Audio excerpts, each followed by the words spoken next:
Chemical kinetics എന്ന ഈ ചാപ്റ്ററിലെ വളരെ പ്രധാനപ്പെട്ട മറ്റൊരു ടോപ്പിക്കിലേക്ക് കടക്കാം. Integrated rate equations. എന്താണ് ഇൻ്റഗ്രേറ്റഡ് റേറ്റ് ഇക്വേഷൻസ്? അത് ഡിസ്കസ് ചെയ്യുന്നതിനേക്കാൾ മുമ്പ് തന്നെ നമ്മൾ ഇതുവരെ പഠിച്ച കാര്യങ്ങളെ ഒന്ന് ഓർത്ത് നോക്കൂ.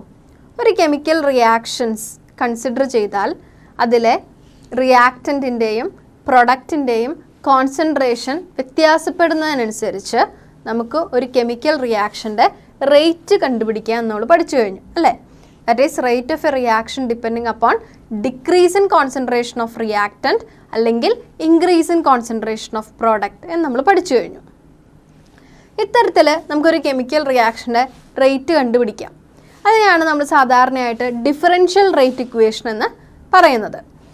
എന്നാൽ ഇത്തരത്തിൽ ഡിഫറൻഷ്യൽ റേറ്റ് ഇക്വേഷൻ ഉപയോഗിച്ചുകൊണ്ട് നമ്മളൊരു കെമിക്കൽ റിയാക്ഷൻ്റെ റേറ്റ് കണ്ടുപിടിക്കുമ്പോൾ നമുക്കൊരു പെർട്ടിക്കുലർ ഇൻസ്റ്റൻറ്റിലെ റേറ്റ് കണ്ടുപിടിക്കാൻ ചെറിയ രീതിയിലുള്ള ബുദ്ധിമുട്ടുകൾ അനുഭവപ്പെടാറുണ്ട്.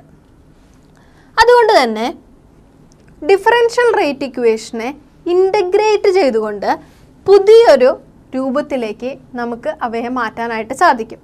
അതിനെയാണ് ഇൻ്റഗ്രൽ റേറ്റ് ഇക്വേഷൻ അല്ലെങ്കിൽ ഇൻ്റഗ്രേറ്റഡ് റേറ്റ് ഇക്വേഷൻ എന്ന് വിളിക്കുന്നത്.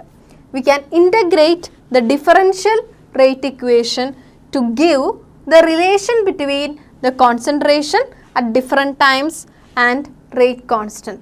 ഇത്തരത്തിൽ നമുക്കറിയാവുന്ന ഡിഫറൻഷ്യൽ റേറ്റ് ഇക്വേഷനെ ഇൻ്റഗ്രേറ്റ് ചെയ്ത് അതിൻ്റെ ഫലമായിട്ട് നമുക്ക് കോൺസെൻട്രേഷനും അതുപോലെ തന്നെ ഒരു പെർട്ടിക്കുലർ ടൈമിലെ കോൺസെൻട്രേഷനും അതോടൊപ്പം തന്നെ റേറ്റ് കോൺസ്റ്റൻറ്റും തമ്മിലുള്ള റിലേഷൻ ഉണ്ടാക്കിയെടുക്കാനായിട്ട് സാധിക്കും. അതുകൊണ്ട് തന്നെ ഇൻ്റഗ്രേറ്റഡ് റേറ്റ് ഇക്വേഷൻസ് വളരെയധികം പ്രധാനപ്പെട്ടതാണ്. ഇത്തരത്തിലുള്ള ഇൻ്റഗ്രേറ്റഡ് റേറ്റ് ഇക്വേഷൻസ് ഓരോ റിയാക്ഷൻ്റെയും ഓർഡർ മാറുന്നതിനനുസരിച്ചിട്ട് വ്യത്യാസപ്പെട്ടിരിക്കുന്നു.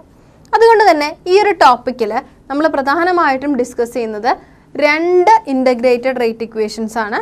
That is integrated rate equations for zero order reaction and integrated rate equation for first order reaction.